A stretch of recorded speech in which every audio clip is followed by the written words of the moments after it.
ইতিহাসের পাতা উল্টালে দেখবেন জুলিয়াস সিজারকে কোনো অচেনা শত্রু হত্যা করেনি, তাকে হত্যা করেছিল তার সবচেয়ে প্রিয় বন্ধু ব্রুটাস।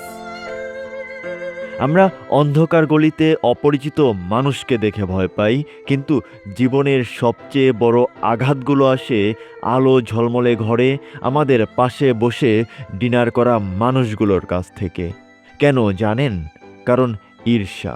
ঈর্ষা দূর থেকে তৈরি হয় না, এটি তৈরি হয় খুব কাছ থেকে। আমরা আবেগের বশে বন্ধুদের অন্ধবিশ্বাস করি, ভাবি ও তো আমাদের আপন মানুষ, কিন্তু আমরা ভুলে যাই মানুষের মন পরিবর্তনশীল। যে বন্ধুটি আজ আপনার সাফল্যে হাততালি দিচ্ছে, কাল সেই হয়তো আপনার পতন দেখার জন্য গোপনে অপেক্ষা করবে। স্বাগত আমাদের নতুন ভিডিওতে, যেখানে মন কথা বলে মননের সাথে এবং প্রতিটি অনুভূতি ফিরে পায় অর্থ। আজকের ভিডিওতে আমরা উন্মোচন করব সম্পর্কের সেই জটিল জাল যা আপনার অজান্তেই আপনার চারপাশকে ঘিরে রেখেছে। আজ আমরা জানব সম্পর্কের সতর্কতা সম্পর্কে, কাকে আপনি মনের গভীর কোণে জায়গা দেবেন আর কাকে রাখবেন নিরাপদ দূরত্বে। অন্যদের ওপর কখনোই অন্ধভাবে আস্থা রাখবেন না। শুনতে খুব নিষ্ঠুর লাগছে, তাই না? কিন্তু মনে রাখবেন, শত্রুর চেয়ে বন্ধুরাই দ্রুত বিশ্বাসঘাতকতা করতে পারে, কারণ তাদের মনে ঈর্ষা সবচেয়ে দ্রুত জন্ম নেয়। আমরা যখন কোনো বন্ধুকে সাহায্য করি বা তার উপকার করি, আমরা ভাবি সে আজীবন কৃতজ্ঞ থাকবে, কিন্তু হিউম্যান সাইকোলজি বড়ই জটিল। অতিরিক্ত উপকার অনেক সময় কৃতজ্ঞতার বদলে হীনমন্যতা তৈরি করে। সে মনে করতে পারে ও আমাকে দয়া দেখাচ্ছে, আর এই হীনমন্যতা থেকেই জন্ম নেয় গোপন শত্রুতা। এর চেয়ে বরং একজন প্রাক্তন শত্রুকে আপনার কাজে লাগিয়ে দেখুন, সে বন্ধুর চেয়েও বেশি বিশ্বস্ত হবে, কারণ তার নিজেকে প্রমাণ করাটা জরুরি। মনে রাখবেন, সম্পর্কে আবেগ থাকবে, কিন্তু চালকের আসনে থাকবে যুক্তি। নেতিবাচক মানসিকতার মানুষদের থেকে দূরে থাকাটা জরুরি। ভাইরাস যেমন রোগ জীবাণু ছড়ায়, তেমনি মানুষের মানসিক অবস্থাও ছোঁয়াচে। মনোবিজ্ঞানে একে বলা হয় আবেগজনিত সংক্রমণ। আমাদের আশেপাশে এমন অনেক মানুষ আছে যারা সবসময় নিজেদেরকে দুর্ভাগা বা ভিকটিম হিসেবে উপস্থাপন করে।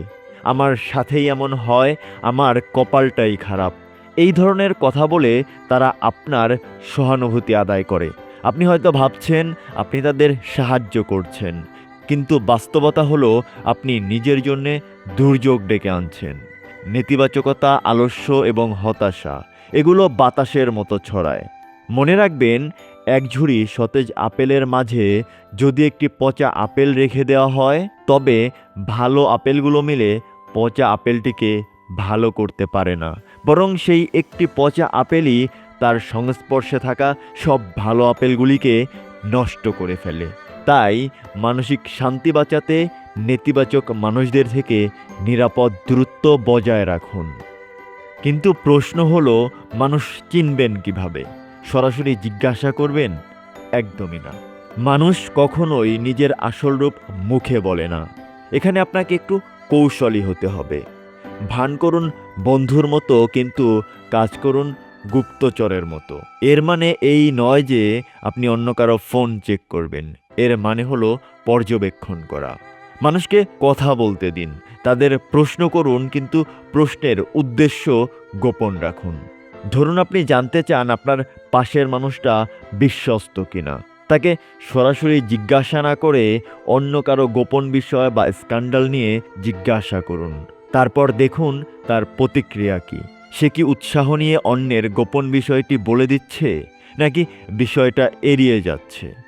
যে আপনার সামনে অন্যের নিন্দা করে, নিশ্চিত থাকুন সে অন্যের সামনে আপনার নিন্দাও করবে। সামাজিক অনুষ্ঠানগুলোতে নিজেকে গোয়েন্দা হিসেবে কল্পনা করুন।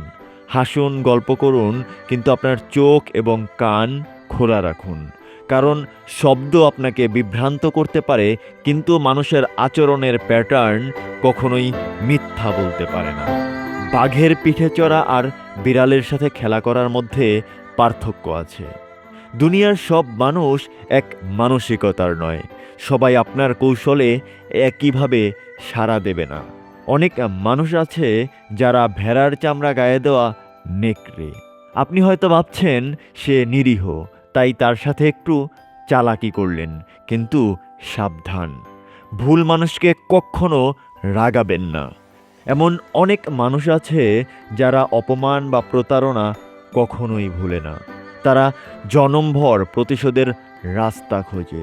তাই শিকার বা বন্ধু নির্বাচনের আগে মানুষটিকে চিনুন।